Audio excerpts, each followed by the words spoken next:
और अंबिकापुर से अपडेट, जहां एसईसीएल की अमीरा कुल एक्सटेंशन खदान पर बवाल मामला। कल देर रात एसईसीएल प्रबंधन ने सीमांकन की कार्रवाई की और आज बड़ी संख्या में पुलिस बल तैनात किया गया है। एसईसीएल प्रबंधन ने सीमांकन की कार्रवाई कल देर रात की और अभी यहां पर बड़ी संख्या में पुलिस बल को तैनात किया गया है। बता दें कि सीमांकन की गई जमीन से आज कोयला उत्खनन करने की एसईसीएल प्रबंधन ने कार्रवाई शुरू की और जिला प्रशासन और पुलिस विभाग और एसईसीएल प्रबंधन के वरिष्ठ अधिकारी मौके पर मौजूद हैं। अधिग्रहण की गई जमीन को छावनी में तब्दील किया गया है। भारी संख्या में पुलिस बल को देखते हुए आंदोलनकारी पास के गांव में मौजूद हैं। तो ये अपडेट आपको बता रहे हैं और तस्वीरें आप देखिए। कल जो तस्वीरें सामने आई थी, काफी चिंताजनक तस्वीरें थी। जो ग्रामीण थे, आंदोलनकारी थे, जो अपनी मांगों को लेकर वहां डटे हुए हैं, जो इस पूरे जो खनन चल रही है, जो उत्खनन चल रहा है, इसके खिलाफ हैं और उसको लेकर कल पत्थरबाजी भी हुई। ग्रामीणों ने पुलिसकर्मियों पर पत्थर फेंके, 40 पुलिसकर्मी से ज्यादा घायल हो गए और अब ये तस्वीरें हैं। पुलिस बल को तैनात किया गया है। भारी संख्या में पुलिस बल तैनाती के साथ ही अब ये कार्रवाई शुरू कर दी गई।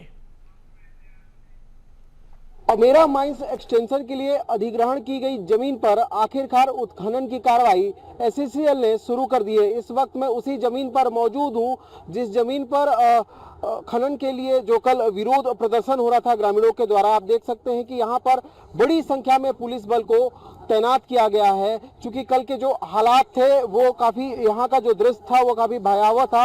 एक तरफ जहां ग्रामीण थे, दूसरी ओर पुलिस थी। दोनों के आमने सामने में जमकर पथराव हुआ। ग्रामीणों की ओर से जब पत्थर फेंका गया तो इसमें कई पुलिसकर्मी घायल हुए थे, जबकि कुछ ग्रामीणों को भी चोट आई थी। स्थिति को नियंत्रण करने के लिए पुलिस ने आंसू गैस भी छोड़ा था। लेकिन बावजूद इसके आज जो दूसरा दिन है, सुबह का वक्त है, कल देर रात जब सीमांकन की कार्रवाई बड़ी संख्या में जब पुलिस बल मौजूद थे तब की गई एसईसीएल प्रबंधन के द्वारा। वहीं आज इस तरफ का आपको नजारा दिखा देता हूं कि पोकलेन को लगाकर जो कार्रवाई है उत्खनन की वो शुरू कर दी गई है। क्योंकि आज अतिरिक्त बल दूसरे जिलों से भी मंगाया गया है। ऐसे में जाहिर सी बात है कि जो विरोध कर रहे ग्रामीण हैं वो कहीं ना कहीं बैकफुट पर हैं। अब वो न्याय के लिए कोर्ट का रास्ता अपनाने की बात उनके द्वारा की जा रही है। आप देख सकते हैं कि जो वरिष्ठ अधिकारी हैं, पुलिस के वरिष्ठ अधिकारी वहां पे तैनात जवानों को बता रहे हैं कि यदि जो ग्रामीण है वो अगर उन पर हमला करते हैं या फिर किसी भी तरह का कोल उत्खनन के लिए बाधा उत्पन्न करने का प्रयास करते हैं तो उनसे कैसे बचा जाना चाहिए। क्योंकि पुलिस की पहली प्राथमिकता है कि जो खनन है वो शांतिपूर्वक हो और जो ग्रामीण हो किसी भी तरह से उग्र ना हो और स्थिति को नियंत्रण में रखकर जो कार्रवाई खनन के लिए की जा रही है वो संपन्न हो सके। अंबिकापुर से बीएसटीवी के लिए सुमित सिंह। तो अंबिकापुर से तस्वीरें आपको दिखा रहे हैं और इसी खबर पर और भी जानकारी लेंगे। हमारे सहयोगी सुमित सिंह हमारे साथ फोन लाइन पर जुड़ गए हैं। सुमित, जिस तरीके से पुलिस बल तैनात किया गया है और जो स्थिति तनाव की स्थिति रही, अभी क्या अपडेट है, किस तरह से वहां पर तस्वीरें नजर आ रही हैं? तो ग्रामीणों के लाख विरोध के बाद कहीं ना कहीं जो खनन की कार्रवाई है अब एसईसीएल प्रबंधन के द्वारा शुरू कर दी गई है। जो अधिग्रहण की गई जमीन है वहां से जो कोयला का उत्खनन है वो शुरू किया गया है। जबकि कुछ इलाके में देखा जा रहा है कि जो ग्रामीण थे जहां पर धान का उन्होंने फसल की थी, अभी भी वो धान को काट कर रखे थे, वो धान अभी भी पड़ा हुआ है। बावजूद उसकी जो कार्रवाई है वो चल रही है।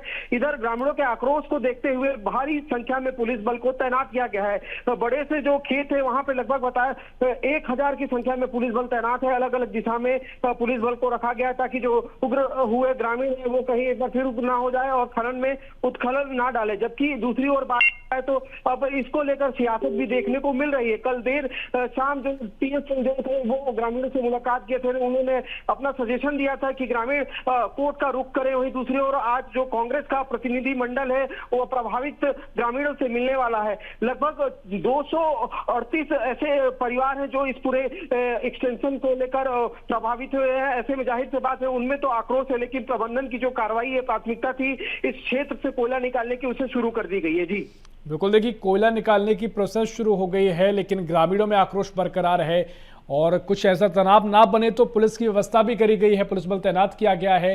लेकिन ये समझाने में जो प्रशासन है वो नाकाम क्यों रहा? क्यों जो ग्रामीण इनको नहीं समझा पाए हैं कि विकास भी जरूरी है, तमाम चीजें भी जरूरी है, उनके लिए व्यवस्था भी की जाएगी, मुआवजा दिया जाएगा?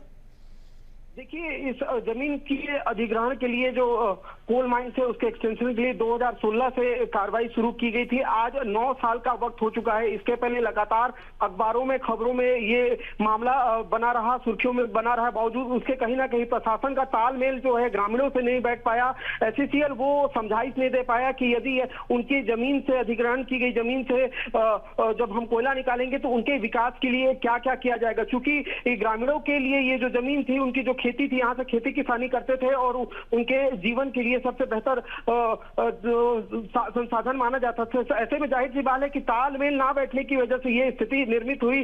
कल जो संघर्ष देखने को मिला, जंगी वो संघर्ष था, कई लोग घायल हुए हैं।